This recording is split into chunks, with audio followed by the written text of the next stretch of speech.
Hello, good morning. My name is Rotimi Itai. I'm excited to be here today. This is another edition. This is another day. This is another time to be with you on the Good Morning Education Show. And we are always excited to have you here to share your mornings with us. My name is Rotimi Itai once again.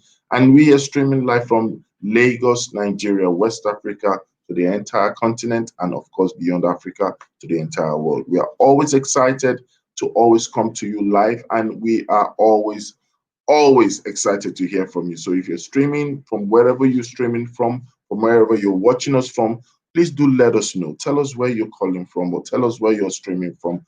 Tell us where you're commenting from.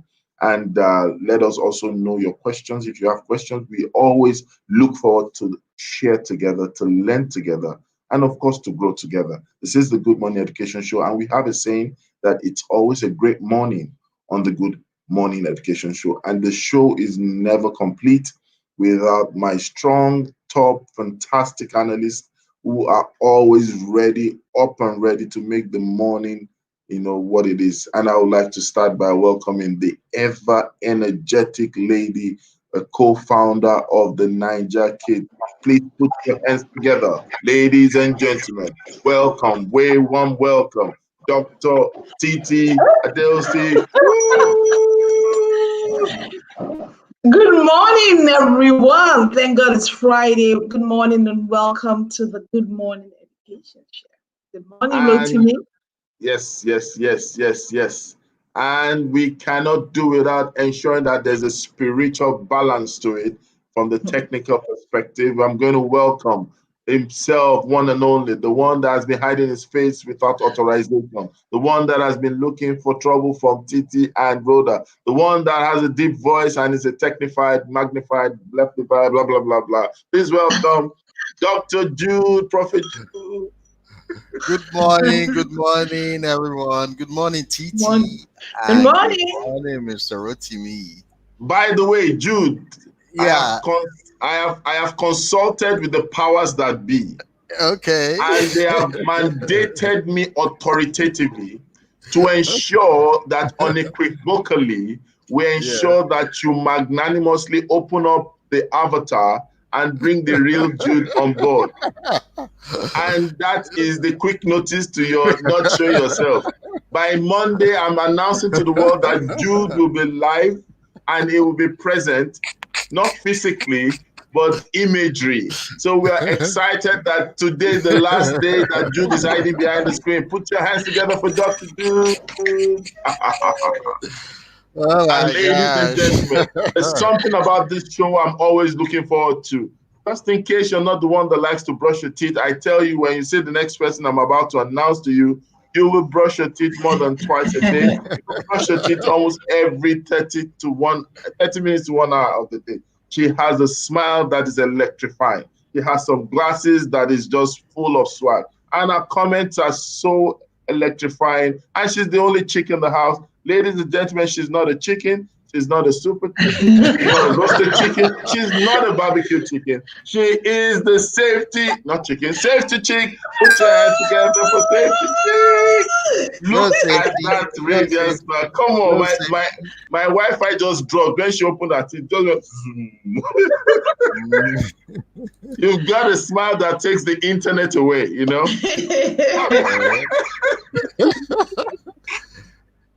Good morning, Mr. Rotimi. I know safety chick is she's going to plan retaliated, but not on the show, please, not on the show. I know how to. Good morning. Beg for forgiveness. Rotimi, you introduced me as Dr. Titi. Now, we have Tolu Akinbade saying good morning, good to see you, Dr. Titi. You know that sometimes we get to tap from the anointing from the prophetic bloke, which is sometimes you're speaking forth as Dr. T. You're a doctor, by the way. You're a doctor now. Are you a doctor? Someone with that kind of brain of yours, with so much that She has done more than a PhD. So. Yeah, exactly. So she deserves it. She deserves it. Jude, I see you want to join us. In fact, signed, sealed, authorized, delivered. Take it. Take it. Take it. Take it. Take it. All right, we're excited. We're excited, and we all want to say Tolu Lokwa King Bade. Thank you for joining. We're ringing the bell of blessing, and thank you for confirming Titi's doctoral nomination and confirming. Titi will send you small chops if we can send her the address. And she's saying, "Welcome, safety check." It's exciting to know that we've come to the end of another week. But we've not come to the end of the show. So we're going to be discussing today. We're going to be deliberating. We're going to be sharing. And of course, it's going to be a great time. So please, Tolu Lokwa, if you don't mind, let us know where you're posting, commenting, and listening to us from. Whether it's in Kenya, whether it's in South Africa, in Lagos, Nigeria, wherever it is, let us do let us. You said? I'll say hello to Tolu. She's also a child safety advocate. Oh, okay. Your safety peeps, right? Does she smile like you? I guess the few times we've seen, yes. So you guys, you cannot bring you both on the screen. It's not safe. It's a safety hazard thing. Because you might make us all go back to our avatars. All right. So as it is, Titi, I'll get you. Titi, I'll get you. Those who know, they know. All right. So we're going straight to the headline news. Please pay attention to the headline news and do let us know your feedback and your comments on what you think about the news headlines today. So straight to the headline.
Welcome back. And it's a great morning. It's great to have you guys here. I'm always excited, looking forward to having you here. So therefore, we have our headlines. Can we talk a little bit about the headlines today? Thank you. So Titi, let's talk about the Adamawa state, right? The most catching headline for me was Kenya. Kenya cancels the school year and plans to start again. I thought that was actually the headline that caught my attention the most. The way I looked at it was like, how you're struggling with something and you just put up your hands and say, whoa, let's just start it. Let's just no long thing. Whoa, do you understand? That's the way I looked at it. It's like, whoa, let's just cancel this thing and start all over again. And for me, it's an option. It's a brave move. A lot of us are struggling with, pushing the school year. But for people that have, start jam again and done things, you find that, Yoruba people will say, Ojulo Kwesi, it's only to the eye. Before you know it, things have caught up. So yes, it seems like, oh wow, why are you canceling school? But I feel that, for some people, it can just be the move to take. And just say, you know what, just let's all take this time out. There's a lot of, mental stress and pressure people are under. So let's just say, you know what, this is just, your gap here. Just take it. And then we'll start all over again in January. So a brave move, it's something that I applaud them, honestly, if you ask me for take it. So that's the headline that actually caught my attention. All right. And do you see that happening in Nigeria? And this is to everyone. Do you see that happening? And Safety Chick, do you see that happening? Joe, do you see that happening? We are too determined to push beyond boundaries. So I don't think it's happening, because the same people that will say it should happen will still be the same people criticizing you tomorrow that you just let a school year slide without doing anything. Jude. I agree with Jude, and most especially because there's an emotional and mental aspect to this thing. Imagine a child that is supposed to be in final year. You're supposed to leave SS3 and go to the university, and then this is happening, and you are going to be getting older, and you're just like, why is everything happening at this time? So there's a toll that is going to have, most especially on the teenagers. So we really need to be careful when we are making the rules from the top, because it may not affect us directly, but the children who it's going to affect, they feel differently about it. So if there are alternatives to, instead of canceling the whole entire thing, I think it would also help. And if that is not the case, if the Kenya route is for the Kenyans, because I think maybe they're the only ones that will do that, they must factor in manage the mental health of the young people in this process. It's not just good enough for you to just cancel one year. You don't know what they went through last year. You don't know, maybe for some of them, they felt after first term of that class last year, they felt they were done with that. And then coming to this year, you're not telling them that they're going to go back to that, So we can't just make those kinds of statements. Safety check. I like to say this. That it started by saying that an unusual solution.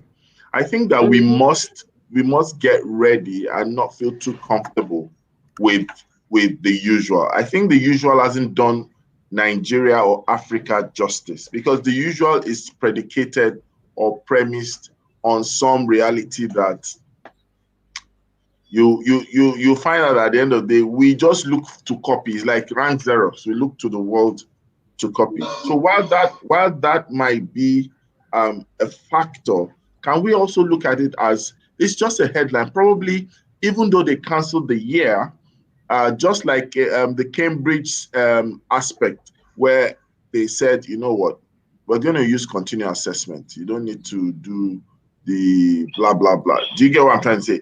So it's possible that the cancellation does not necessarily create a setback in itself. Cancellation does not create a setback.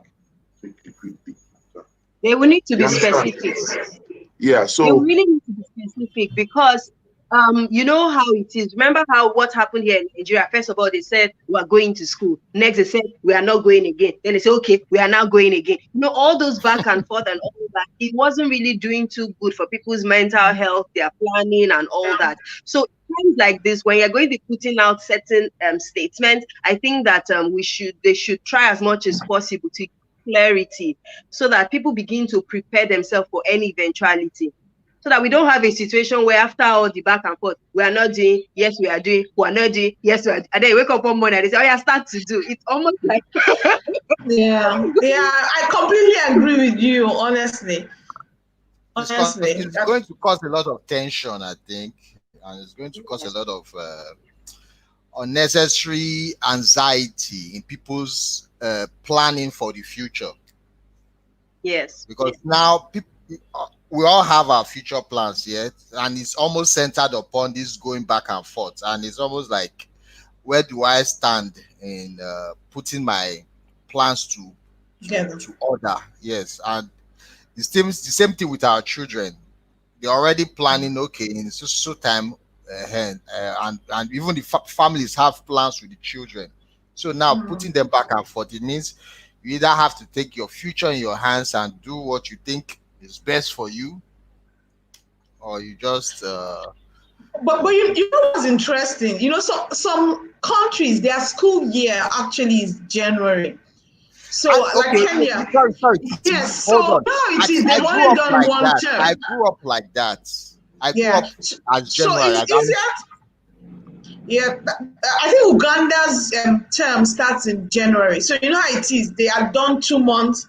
They are more or less into the first term. Even in Before, Nigeria, it was like that. It was like that because my time in schooling, yeah, it was like that in Nigeria. so it's easier to make that decision to cancel because you're at the beginning. But you know, in Nigeria, for the year we were for at least for primary and secondary school, we are towards the end. So people Yes, are done first term. People are, most schools are about to close out on second term. So it's really, I would say we were 3/4, or should I say, 2/3 done with the school term. So it's a bit tougher, really, to be honest, to say that for Nigeria because we're already way past that. But for some countries that have only done 2 months of the term, because they start in January, really mid-January. It's an easier decision. I agree with Safety Chick in the sense that there's more to it. You need to consider all the factors. But in the end, I will still say that time is relative. So people Yeah, are under pressure as well to quickly finish. But the truth is that this thing is relative, which is why, they always say, don't look at other people. You don't know when they started. You don't know. You see someone say, oh, that person is successful. Why am I not successful? Meanwhile, that person has been at it for 10 years. So that's what I'm saying. Time is relative. And the earlier we educate people on that, so that they don't put unnecessary. So even the children should not put undue pressure to feel that there's a lot they're losing. Oh, my life will not be the same because I've lost a year or something like that. When I entered university, I entered, I entered, and they decided it was strike. They now merged 2 years together. So it meant that when I started with, me and my 1 year, my juniors, we started at the same time because they merged 2 years together because of the strikes that were happening at that time. But as that really affected my life, I would say no. The same people that miss jam once or twice. In the long run, look at your life. Was that really a major? No, it wasn't. So let's not put everybody under too much pressure, is what I would say. And those who graduated, they take maybe 5 years to even get a job. Or to even Yes, get their yes, life. yes. So it means 5 years of that person's life after graduation, it's almost like a waste. Yeah. Yeah. Good morning, everyone joining us. We have a lot of people joining us. Good morning from the Good Morning Show. I remember that statement you made, Titi, reminds me of my there was a valedictory service that I had while graduating from university, and the guest speaker said something that shocked the entire audience. That's like the first 5 minutes or first 4 minutes of his conversation with us.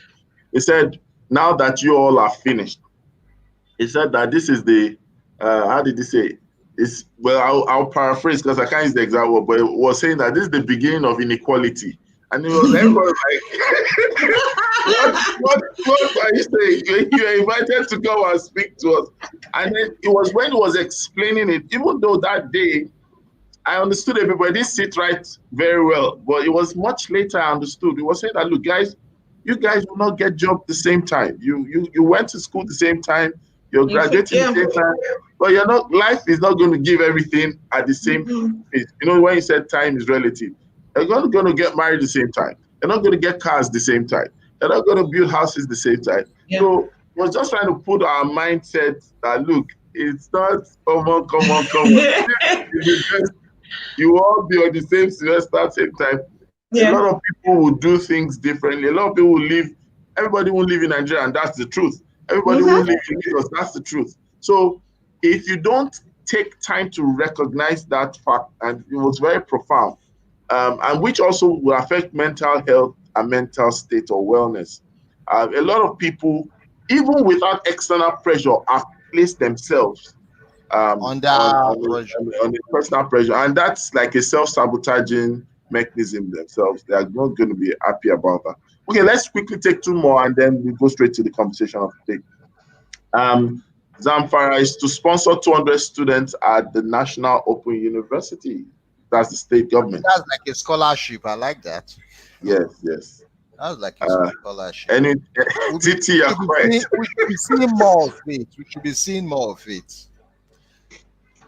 The first question I wanted to ask is, what's the population of, Zamfara State, especially those in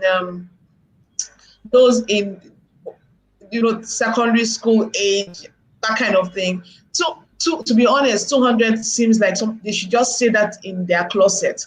They should not make it headlines. It's definitely political. Yeah, it's a political move. Oh, well, you do 200. 200. When we were doing in university, when your state is giving you bursary, how many of you would it give bursary? Do you understand? So, how many? Some people, that was the only thing that ensured they went to school. Just looking at, I remember my sisters in those days, when they would be waiting for their bursary, Lagos State indigenous, waiting for bursary in their various school, and then they'll now be beefing those people that their own bursaries were higher. So the point I'm making is, That was a scam in my school, man. Because the point I'm making is that it was longer than the one at the US Embassy. 200 is a shameful amount. But the thing is that I think there should be more sponsorship to now, as in an educational alternative. There should be more people sponsoring indigenes or people to National Open University, because I think it's actually easier and cheaper. It's more practicable than saying you want to sponsor somebody to a normal university, and they would the demands for that will be higher than the cost outlay of that is higher. Yes. Yeah. I think I understand Titi's point now when she said that one. It's a small amount, but kidding. Actually, a lot. I said in Zamfara, and I know that if you go to the secondary schools, there were lots of people. There were lots of them. And that we had this, they had this program to encourage Almajiris to go to school. So there was feeding in school, so that they were a lot in school. So really, 200 is just like a drop. So in all fairness, it's little drops of water, little drops of sponsorship that will make a mighty outcome of graduates. Rotimi, I will use the Bible and say that, what Jesus was saying when people are giving their offering, and he said that they saw the big men who are giving big money, and he saw the widow. Widow's right. So that's the word that we say to this girl. Do you understand? When big men are giving, Jesus said that the widow that gave it to she gave more than what they gave, because the percentage of what you have. So that's what I will end with. Look at it. It's the pandemic. Look at it. It's the lockdown. Is the lockdown supposed to affect open universities? Is the lockdown supposed to affect open universities? It's not supposed to affect open universities, because it's supposed to be a way to at least help open university leverage on higher education. Mm-hmm. So lockdown is not supposed to affect open universities. All this crying of schools are closed, that open university is not supposed to be categorized in that, put in that category. All right. So Unilag announces acting VC, and then of course, private school teachers protest non-payment of salaries in Lagos State. New VC.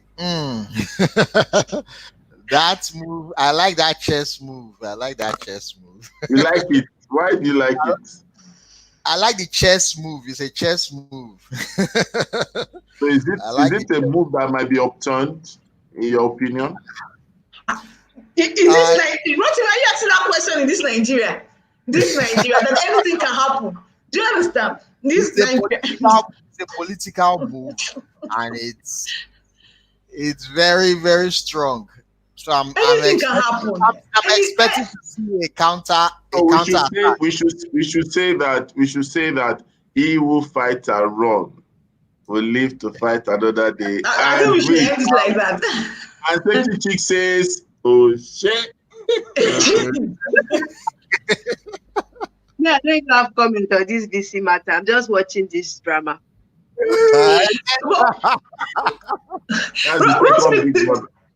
The other comment I would, is the one about the private school. You know that earlier on in the week we had talked about the minister's announcement saying that teachers of private schools could now access the COVID fund. So I would say we hope very soon that we can hear more on how they can access so that it can be a relief. It's been, if we count the time from now to the end of August, it's been 5 months. I'm trying to imagine not receiving salaries for 5 months. Not all of us have, reserves. And even if you've had reserve, the truth is that in 5 months, I'm sure most people's reserve is a 3-month reserve. So it's been 5 months, 5 months of not getting salaries. When you look at what other countries are trying to do to help, I think what I want to see, and this is how I will end with, I want to see the government quickly, break it down how teachers of private schools can have access to this one ASAP. That ASAP is a long thing. They fill a form, and then they get guarantors, and then they apply, and then they get shortlisted. They do the interview, and then they open an account to the microfinance bank of the CBN, and then after opening, and then they now schedule and batch them, and then they now start giving them approved sum, and then they start crediting them. So, and we're talking about nothing that would. I don't think the process can be so short. It will be up to 4 weeks. It will be much more than that. Yeah, it's a light in the darkness. So we'll take that. I liked about one of the private schools is I'm aware of a private school that at the beginning of after the initial phase of the lockdown was closed, they said they told their teachers that they were not going to lay off anyone, but were going to reduce their salary. So the salaries would now be 70%. And then after some weeks ago, they had to review that, and they now said salaries will now be 30%. However, the teachers have the choice to do something else on the side as a source of income. And I think that was very considerate of them to say it officially, because you know that sometimes some schools will tell you, don't moonlight, you have to face up front, do only our own work and nothing, But I like the fact that that school was kind enough to say, okay, we understand that the situation is really bad, and we don't want to say we're not paying you anything at all. We're going to pay you something, but on your own, if there are other businesses you can do on the side, say maybe you can put your car out for Uber or whatever it is, just do it, so that you're able to make ends meet. Because it's a really tough time for educators, and as much as possible, those are the kinds of things we should hear while waiting for this fund that is coming. What are the other things that can be done? And it actually tells us that entrepreneurship is the best route for anybody or for any individual, because your job is not even secure. Your job is not secure. Your place at work is not secure in times like this. So being an entrepreneur alongside your job is the best route to go. Yeah, well, I would say that for this entrepreneurship thing, right? It's balanced. Everybody cannot be entrepreneurs. Some people are not really great at starting something up, and they just want to work under someone else's vision. You know, there are some people like that, and we can't fault them for that. That is how they are wired. So, maybe that balance. So But it's everybody not cannot be secure. It's entrepreneurs, not but you can secure. have something little on the side. You know, see how to give a service somewhere without necessarily, should I say, starting a business. So because again, now a lot of people have been they say clamor for entrepreneurship, but we can't just keep flinging them out there. Some people do not have They the don't have drive it. to. Safety chick, safety chick. Look at it this way. Okay, Safety chick, look at it round this way. 5 over. Every So even let's from welcome KK. KK, the One Woman Republic, to the show this morning. KK, would love to hear your voice. Hi, Good morning, KK. How are you today? good morning, I'm KK. excellent. So good to be here. No, but KK, you know how we do it. That's not the drill. You're excellent. That's not excellent. I want you to come back again and say, so ladies and gentlemen, I'm introducing to you the KK, the only one woman with one republic. KK, good morning. Are you there to help me? Yes, I Yeah. heard you. The tonality is coming. Yes, Come on, give it to me. yes. Give it to me. Rotimi, please let's move on. Let's take comments from the audience before we go into the topic for today. Why are you raining my parade? Okay, so let's take comments. Safety chick, please comments from the audience on the news. Oh, okay. Here, Educators is thanking Tolu for joining the show this morning. Glory Garden School says, in my opinion, starting all over again is better than the option Nigerian states have taken by cancelling third term. Adiola says, nice to join the show.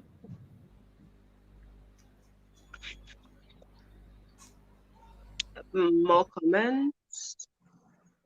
There's one from Eddie yeah. Eddie says the Unilag issue. The Unilag issue is illegal. The chairman of council, Dr. Wale Babalaki, is being dictatorial. It can't stand. Says Eddie. He also says, does the FG have a reliable database of all private schools and their teachers? That's a really good question. Very good question. Carol says, good morning. Good morning and welcome. Good morning, Carol. Good morning, Carol. Adiola says, watching from the USA. Ah, wow. Thank you, Adiola. Welcome. Welcome. Well, blessing. Thank you for joining. Now it's a global show. We are from UAE, we are from Ireland, we are from USA, we are from Africa, we are from Nigeria. Safety chick, and then you say, oh, shit. All right, so quickly to the conversation of today. We have a lot to say and we have a very short time. So, ladies and gentlemen, we're talking about preschool education today, and our focus is knowledge or skill. Knowledge or skill. Knowing our kind of education system is heavily content-driven, content-laden. I'd like us to talk about that. So, what's your thought about that? Let's start with KK, then we'll go to TT, we'll come to Safety Chick, and then we'll come back to Jude very quickly. Okay. All right. So the reality, I mean, you guys know that. I will give you some background information first. So there's no way, right, that you can learn a skill without knowledge. There's something called levels of mastery.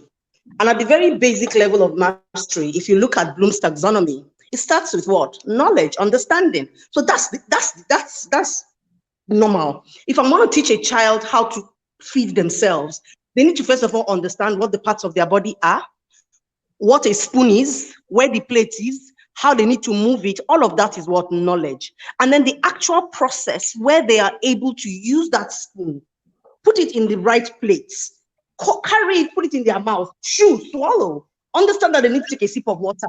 That's where skill comes in. So there's something called KUD, what you know, what you understand, and what you can do. And that's the regular progression. Same way that if you look at the curriculum, you have three, that word has flown from my head. But anyway, you have three domains of learning. You have the cognitive domain, you have the affective domain, and the psychomotor domain. The challenge that we have in Nigeria is the fact that we lean very heavily on cognitive. We do not even acknowledge that the affective exists, which is how do you feel when you're unable to put the spoon in your mouth and you spill the food.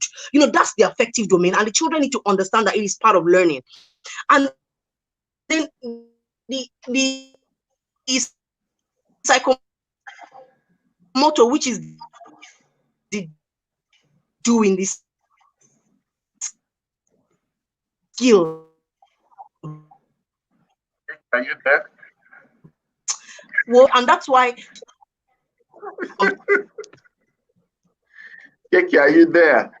Keke, you're breaking. Uh-oh. You're breaking. Oh dear. Oh dear. Uh-oh. Okay, let me go near the router. And I thought I was on a roll right there. Enjoying part of my talk about cognitive. You talked about affective. Yeah, you were about to talk about the psychomotor aspect of things when you started breaking up. Okay. So basically, the psychomotor says what you're able to do, and that is the skill-based component of the curriculum.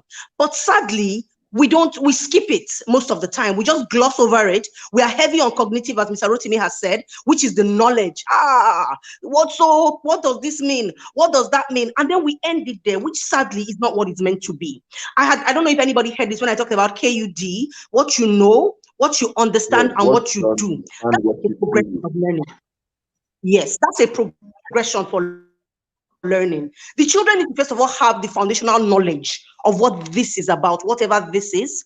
And then what do they understand by this? Understanding is the place of recognition. So if I know a spoon, anywhere I see a spoon, because I understand the characteristics of a spoon, I should recognize it is a spoon, regardless of the color. Even if I was taught with a green spoon in class, I should go out into the anywhere and know what a spoon is. That's understanding. Then what can I do with a spoon? That's where skill comes in. And I mean, if you look at it like that, then preschool education is the place where there's a lot of that going on, because the very foundation for what they need to know going up, because I mean, every level academically is the basis for the next level. So preschool education is like the foundation. So yes, there's a lot of knowledge that goes in there. But when you talk about distilling knowledge and moving it into new domains of learning, you really don't see a lot of that in preschool, because they're not old enough to understand, to handle very deeply the higher order thinking skills. But in some regard, they need to understand it. So yes, it should be very skill based, but it should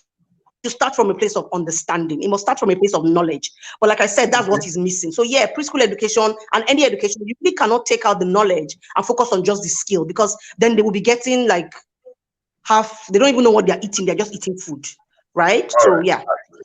I like the way Keke has put it. But let's also ask Titi. I want to ask you, in retrospect, while we know that yes, there has to be knowledge, like she said, but I've come to realize that if we do not manage our focus, or if we do not specify or create some specificity as to say this is the focus, there's a tendency that we get to pick and choose, and which is the situation we are experiencing in education. So I want you to give us your own thoughts. Remember, especially in light of COVID, a lot of people did not subscribe to any service at that level as much as the upper one, because of course, some people felt that, you know what, a child can supervise himself at secondary school level for online learning, e-learning, and virtual learning, and the case may be. But then you find out that a lot of people were a bit hesitant. And from the feedbacks I got, what does it what does it tell to the idea on Zoom? I beg, let's not pay some, that kind of thing. Because people were actually trying to, when you say ini, mini, manimo kind of thing with the services schools were providing. And I think it's because a lot of people are thinking about it that, you know what, you marketed us on the knowledge spectrum. But a lot of people got people, in fact, a lot of people bought toys, bought a lot of things that were directed at things that were not necessarily subsets to school system. And that means there was money, but there was just not money following knowledge. Right? So could you share your thoughts on that? I think, Rotimi, you shared a lot of those thoughts. There's a thing about us. I've come to realize that it's not just a Nigerian thing. It seems as if it's something very African. we focus a lot on what we perceive as results. That's why we're always very academically focused. Um, so you want I've seen parents that expect their children, from nursery school, so counting up to 100. I'm like, for what? So they say, oh, my child is what, he doesn't know how to read. I'm like, read what? So there's a difference between the expectations, and I think, like what you said, is that what parents understand is what is expected of a child at that age is just so far-fetched from the realities, and a lot of schools have not also helped with that education, which I feel is the main thing. When you're starting, when they come to your school, you need to spend some time educating the parents on what your child is expected to learn at this stage. When some people are saying, my child is 4-year-old, why can't he read? Why can't he read? The questions editors will ask is, okay, let's find out, what can he do? Is he laying the building blocks for reading? Because at that age, especially, that's when you notice that children learn differently. Someone is excelling in a particular area while someone's not excelling in a particular area. It doesn't mean that your child has developmental issues. He will meet his milestone at different times.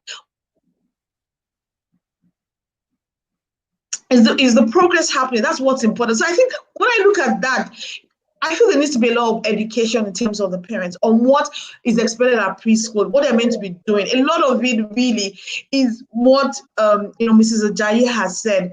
A lot of it is about doing a lot of physical work. So a lot of parents during this COVID just thought that, instead of them going to school, they should just put them in front of the TV.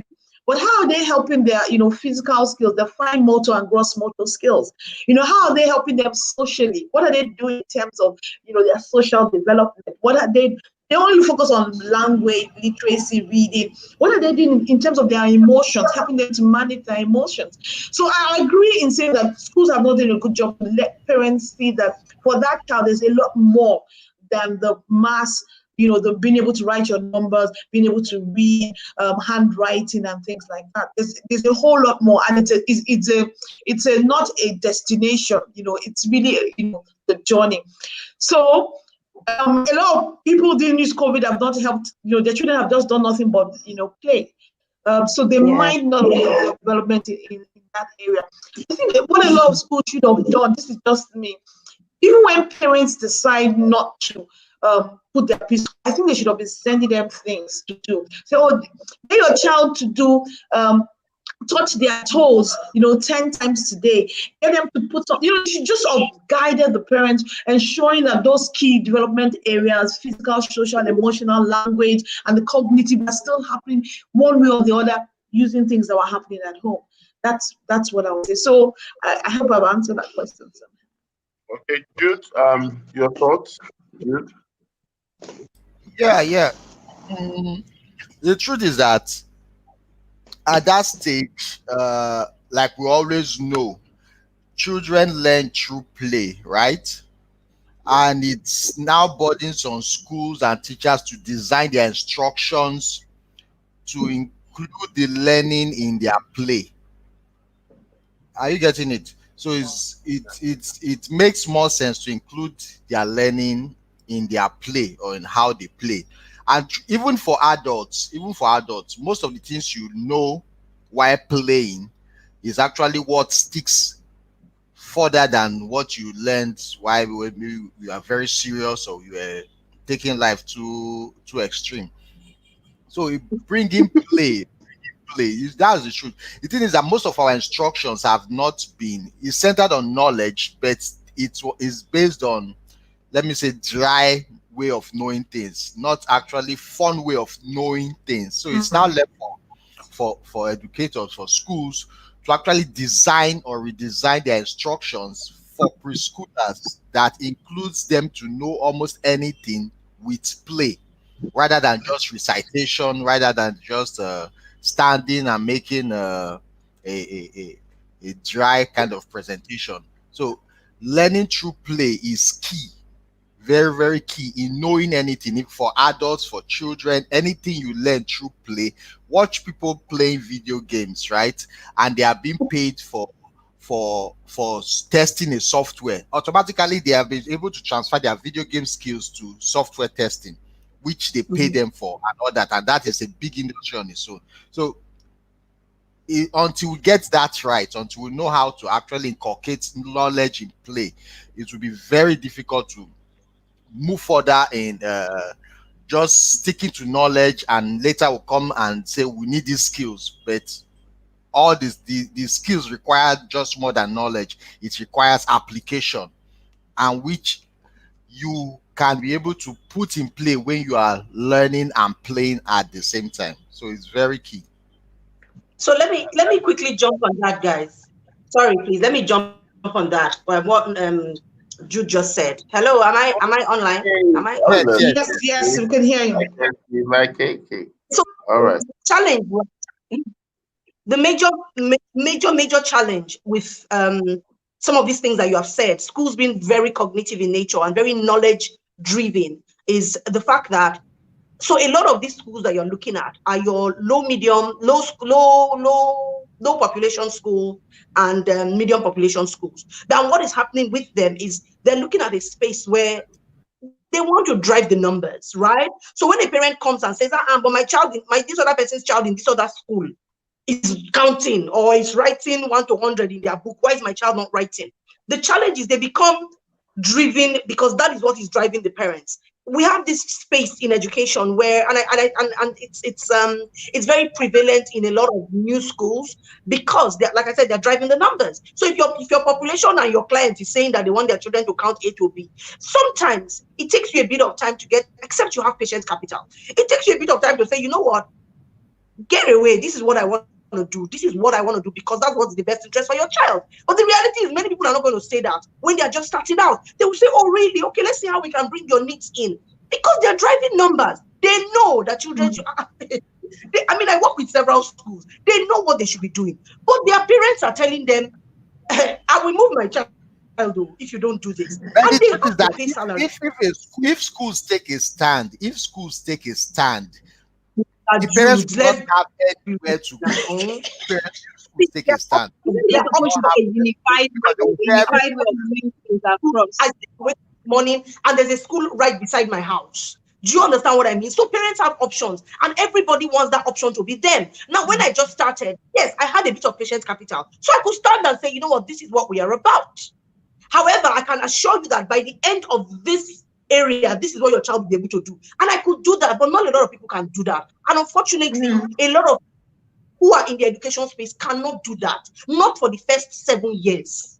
So they have to drive but it is possible. It is possible to design and what can happen in reality. Theory is beautiful, but can they truly do it? Will the parents allow them to do it? So Titi said something. A lot of parents said, oh, you know what? I'm not going to, or was it Rotimi? I'm not going to sign up my child for this online education. But you know what? The reason is that in their houses, a lot of parents, and if you're a parent out there, I love you, I'm a parent too, but parents do not understand how to get their parents to get their children to work. They always want the easy way out. And when children are in school, okay, go home and have a little bit of coloring sheet, play with Play-Doh. We've sent home the Play-Doh. We've sent home what the children should do. They come back and they don't do it. And why? Because a parent cannot sit down with them at home. There is no way that a child can learn anything without co-partnership with the parent. It's impossible.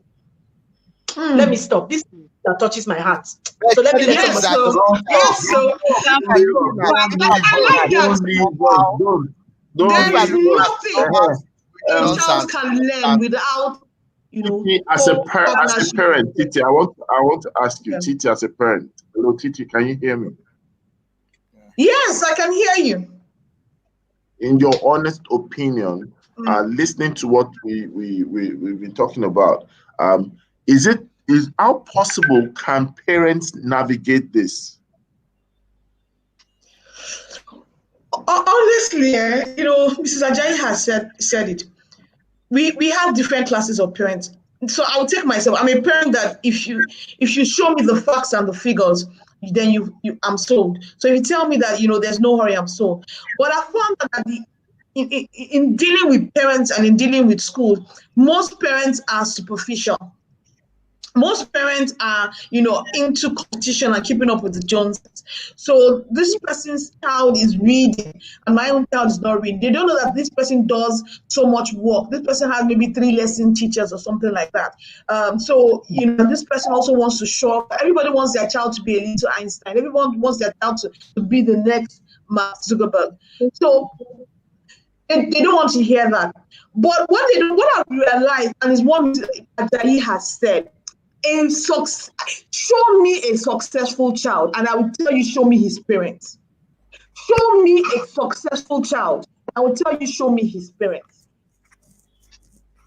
Or there's a strong parental, person that's standing on the plate. I remember, and I'll give this example to end. My son was once shortlisted for the swimming team. We just used to go swimming on weekends. So because he was submitted for his class, I now said, okay, you know what? 2 weeks before the competition, we'll try and go Friday, Saturday, and Sunday. When I took him on the Friday, I saw people that their parents had been bringing them every day. They were swimming like fishes. I knew then that, oh boy, me and these people are not on the same level. Then my son just go and try his best. Because there's just something about a vested parent that takes that time, that investment, it is clear. So you can't buy it in the market. So any parent that really wants a successful child, the school plays a part, but I can tell you 95% of it is the parent. That's why a child can go to an average school, can go to a low-cost school, that his parents is invested in his education, and he will come out top. And a child can go to an expensive school. His parents are not invested, they're not ready to do the work, the results will not be there. I think we're even very. That's powerful. That's powerful. So if I think Titi has successfully helped in shaping disposition, and it's called miseducation, because to a large extent, what you take from parents and what you see parents say out there, and judging from what Keke has said, actually has been a product of a seed. So you see the fruit in the conversation, in the aspiration and the comparison, but the fruit actually was marketed by most times schools. And I've had opportunities, and Keke, you agree with me, I've had opportunities to tell schools that, look, you can only dictate the seeds you plant in actually saying this is what my school represents, or this is my promised learning outcome. But the fruit is not most times within your control. Most times fruits are not within your control. It comes with its own harvest, and the harvest comes with its own mannerism. And that's why you find out that a lot of, if you followed, I did a research in 2011. I did a research on education. I did that research also in 2015. In 2011, I did a research of 10 years, a decade, education 2000 to 2010. In 2015, I backed it up a bit, 20 years, making it 20 years. So it was more from 95 to 2015. And I discovered that the era of how schools were marketed, schools have enjoyed a lot of routine value, which is we have to go to school because it is part of life as in identity. It's not the school, but it's just like you don't go to school. So the first thing people normally say is, where are you? Are you in school? What school are you? They don't say, what are you learning? They say, are you going to school? So school actually has replaced the purpose of school. And then you find out that a lot of people begin to say that, well, come to my school. In my school, we do ABC. And that's what the parents take, right? Even in the report cards, it was much emphasized. And then it moved away to the physical structure at some point. And we moved from 97 to 98. That's when the facility, in fact, if you were a good school, you must have a Toyota IS that time. That was what was predicted, 97, 98, 99, right? And when it came into 2000, it was ACs in classroom. That evolved from 2000 to 2003, where the value of the kind of school you have was the ability for your school to have curtains in the classroom and ACs in their classrooms. That was where schools started now talking about facilities. You look at an average billboard, you spend about 800,000 to 700,000 on a newspaper advert, and you are sharing still images of laboratories, trumpets that we can't hear their sound, saxophone that we can't hear their volume, violins that we cannot see the screen. Everybody were going to the theater because that's what it's. Guess what? In 2008, 2010, it was predicated on colors, branding, and uniform. And that's why we're putting the children, turning them into mannequins, putting caps on their head that was as if it was right now. This that was like rope. And in 2011, I'm talking statistics. I'm not saying it's not statistic. 2015, then that began to be the issue of what they have done out there. And that's why a lot of people began to talk about looking at competition. But most of the time, travel, not competition. So participation and competition. So we went to France. We went to this. It's not that we went to France to learn. We went to France. We had the capacity to travel. So we're portraying things that were not on, that were surface level, not on the substance level, which is why at the end of the day, we've gotten all these buzz and it looks like chaff at the end of the day. Mighty brands, mighty strides, mighty digital footprint. But then we're asking, how come a calendar all of a sudden became a problem for all the track records? How come? How come transitioning to full digitization became a problem? Do you understand? Exactly. So that is why we need to begin to understand that for education and schools, the end must justify the means. Rotimi on fire. Rotimi, let's take some comments. We've watched this about time. Let's take some comments. Start from behind. You know, in terms of taking the comments, we have some interesting comments.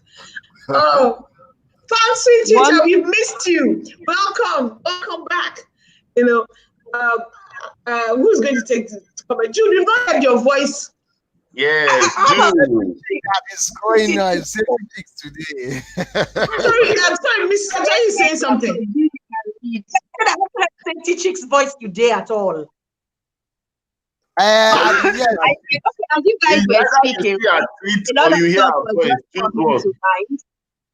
okay, let's hear Chichi. Sorry, say Chichi, sorry. Okay, as you guys were speaking, a lot was coming to mind because I don't think I've ever mentioned this on the show. My mom actually ran a school before we lost her. And I was just remembering the countless times that children would come to school with the assignment you gave them yesterday not done. The school bag wasn't even open at all. Like you've done the hard work in school, and then just for the parents to sit down with each and let the child do the assignment, it's a problem. And you know, we now had to have PTA meetings where my mom would be speaking to them. You know, you need to do this, and I'm like, baby, did they come for the PTA meeting? Did they come for the PTA meeting? They come, but you see, we have more women come. You know, than I can't remember how many fathers at a PTA meeting, because I remember that there was one holiday I had to work in her school. I had to teach a class. I had to teach. I remember I taught one class, and the next time one of the children said Auntie 60 seconds, because I was teaching them 60. I was teaching them 60 seconds, make 1 minute. So the boy said to call me Auntie 60 seconds. But anyway, I saw that it was actually there was more investment on the part of the women, but even then it felt like the women were grappling with their own lives, and some didn't really have that time to show up for their children, as it were. So as you guys are speaking, I just kept remembering all those things. I would agree with a number of things you've all said. Mrs. Ajayi has mentioned the various factors that must come into play, and we shouldn't just look at only the cognitive aspect of things. Even though where some people, some parents did not take that into consideration during the COVID time, but what other things did your children learn that could have helped them? You know, I read something yesterday about a child that her mom would ensure that maybe they picked melon beans or melon seeds rather, or cut away in a certain way to ensure that the motors were on point. And you know, it had never occurred to me that cutting leaves could have done that for a child, or tying knots. But you see, it's all part of it. It's about a parent being creative and say, okay, even if we're not going to pay for school in kids, what other ways can we ensure that the children are still getting what they should get? And then I also like what Prophet Jude mentioned about putting play. You know, now we know that the level the children are at preschool is about play. How can we ensure that knowledge is put into that framework so that they are playing, but they are learning? And it made me also smile because that's actually what we try to achieve with the safety education, trying to make it an interesting exercise, but in the process, they are still learning. I remember showing a trailer of our cartoon at a school, Kids Court School, and the children just kept on screaming because just within that 1 minute, they got the message, even though it was a very short time, but that cartoon had printed that message of how you should clean up spills to avoid falling down. Just as simple as that. So play should be inculcated at this period, and you see that they would learn and they would also still have fun in the process. So I think I should stop here and read the comments. Comments quickly. We have a very short time. Let's read the comments, and then I have another special announcement. I don't people will start beefing us, but I just got a delivery. A delivery. There's a top for every analyst on the show. Top for every analyst on the Wow! show. Awesome! I hope they got our sizes right. We're not all like Yes, Stitch. yes, they have done some seismic survey about you guys. You know? So this is I'm coming to get my footwear foot shop, and it's a footwear company. I'm sure you have seen their adverts online. Yeah, but yeah, well yeah, done. so- Thank you. And I believe thank that you. by next week we'll have a t-shirt day where we'll all put on this t-shirt. I'm telling Maybe that will you. inspire you to sort out With your our life. mugs. Yeah, our mugs. So we have mugs. I'm looking for someone to give us tea and hot water. Something like that. Something like that. Okay, Jude, please let's take the comments. Jude. Dude, okay. One fancy teacher. Preschool should be all about structured play. Thank you, And fancy. unstructured. Structured and unstructured. Not meaningless play. Good. Go the other direction. Oh, this all like Benza. Okay. If you could do. Good morning. If you're from UAE. Adelola Edema. While I agree that parent involvement is key and impacts the child's outcome, I think that Mrs. Deusi's point does not recognize that children are different and certain achievements are still dependent on the child's ability.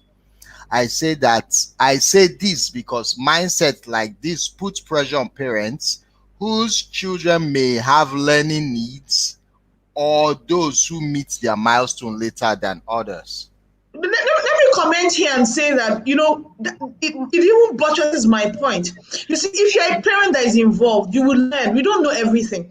I learn what are the developmental stages, what are the things. So as I said, parents' involvement is it. If the child has developmental challenges, the parents usually are the first to sense it. This is not happening. I mean, you sense it from a point of knowledge. They're the ones that are going to go and look for the help that they need. They're the ones that know. My child's report card cannot tell me something I don't already know if I'm quite involved in my child. So yes, I'm not saying trying to put pressure, but really, really, really, really, everything, the parent is key. Even when your child has developmental issues, taking them, looking for the help that they need, the schools that they need.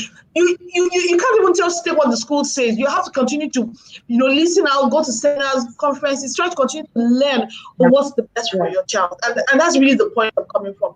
Sorry, just needed to say that. Okay, we'll do some pretty Amina. Cosmetic school. Okay.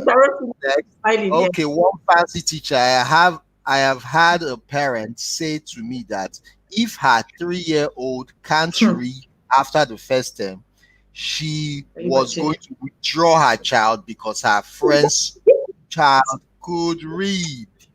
Reality. It's so sad, to be honest with you.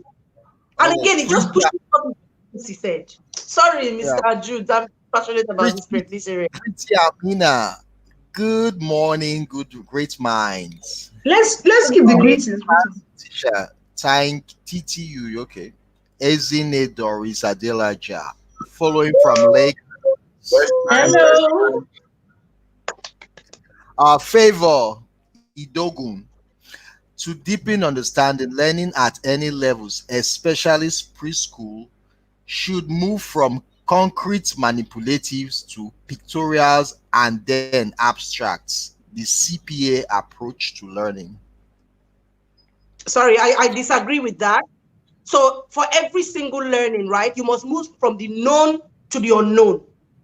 So what does a child know to what don't they know? So what again, recognition, building recognition. So not necessarily pictorial, because pictorial again is abstract. Mm. You know, so if you're Mm. looking at concrete material, I'd rather show a preschooler a spoon than show them the picture of a spoon. So again, the question is, what are you trying to achieve? Right? Before you Yeah. then choose the method to achieving it. So let me, yeah. Okay, Rotimi, spelling. we've passed our time, so we'll just take a few more comments. Okay, progression of learning, what you know, what you understand, and what you do.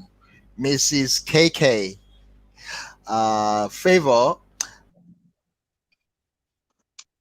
let us note that COVID 19 cases in Kenya are on the rise and worrisome, so it's okay to go that way. Okay, yeah, yeah. Uh, Carol Barlow, knowledge with skills are essential. Both. Oh, you guys are doing an excellent job, Carol Barlow. So thank you, Carol. Thank you, Carol. Why did you Delola. say Carol? Please let Jude start. Nah. All right. I think this might be the last comment that we might be able to take. So Today. yes, I think that's the last comment we're able to take today. So it's been a great time, been an awesome It's been time. Thank you guys. Thank you, the audience. Thank you for the shirt. I'm sure safety chick, get set to wear your top. Dude, your That's, top cannot that's be aside. invisible. Ahead. Take care, your top. Rhoda, wherever you are, your top. Eben, your top. See your top. And of course, your top and mugs next week. We're going to be doing showcase week next week. And we're going to be flaunting, flying, swagging, and all that. So, ladies and gentlemen, please ensure that all the things you've heard today, you tell someone to tell someone, you share with someone, you do something with all you know, because it's not all you know that matters. Like the Right? video, It's like what the you video. They should do like with the what you do. Please ensure that you comment, like the videos, subscribe to our channel, like everyone's channel on Facebook and all those things. Follow everyone. There's so much fantastic thing going in the world of this education sphere. Safety Chick is going to be speaking this weekend on something fantastic. You see the news about it. There's some I almost forgot. Thank God I didn't forget. On Monday, we're going to be bringing on Lola Aneke to spend some time with us on the show. She's going to be talking about this special educator summer camp. It's going to be fantastic. I'll be speaking. Other people will be speaking. It's going to be a great experience. Make sure you register if you've not registered. Find out about it. And Keke, of course, she didn't invite me for administration course, but I've been seeing behind the scene what Keke is doing. Keke is cooking a storm. And I really want you guys, if you're an administrator, get set. And now your children are at home and are now in school, and you don't have a Niger Kids app downloaded on your tab or whatever. You're on a long thing. Go to Play Store. Go to Play Store. Go down there. Download Niger Kids. Fantastic stuff. Safety Chick actually has the Safety Chick Compass. That's the app as well. And Jude is just doing some magical things with 4D, 3D, 5D animation. And I'm afraid that Jude is turning into a hologram in himself. But please follow Jude on all platforms. Rhoda is coming up with something fantastic as well. I don't want to let the cat out of the bag yet, but she's going to say it with her own mouth. And of course, Eben is doing some fantastic things. Follow his YouTube channel. He has the virtual learning clinic every Sunday by 6 p.m. And he also has the paperless session on Wednesdays. These are things that people do not have excuses any longer. to say they are not informed, to say they don't have money. Some of these things are free. Some of these things are heavily subsidized. Some of these things are back-to-back packaged to elevate you, encourage you, empower you, and equip you. And of course, I'll be excited to hear your feedbacks. How has the show been a blessing to you? How have you been learning? How have you been experiencing? It's always a great time on the Good Morning Education Show. And yeah, just I don't know how we can showcase, because someone here just says, oh, what is the line to call in? That is Oduto Pretty Amina. Is there a line to call in on the show? So I think at the end we'll then just flash the numbers, and maybe we'll also be flashing the numbers at the scroller at the bottom, next time. But thank you, everyone. Thank you so much. This is all we can take out today. It's going to be a great weekend, and we're ringing the bell of blessings to you all. Ensure that you enjoy your weekend, and of course, stay safe and don't do what Titi will not do. Share your alert. Use some toothpaste endorsed by Safety Take, and stay positive and good. And make some bar when you feel tired, like Keke, she does. Whenever Keke is tired, she just makes a bar and she just knocks it. You think Keke is a chicken and cheese kind of person with all her phone? Bye, man. Come on. Take care. Take care. Bye. Everybody say bye. Bye. Bye.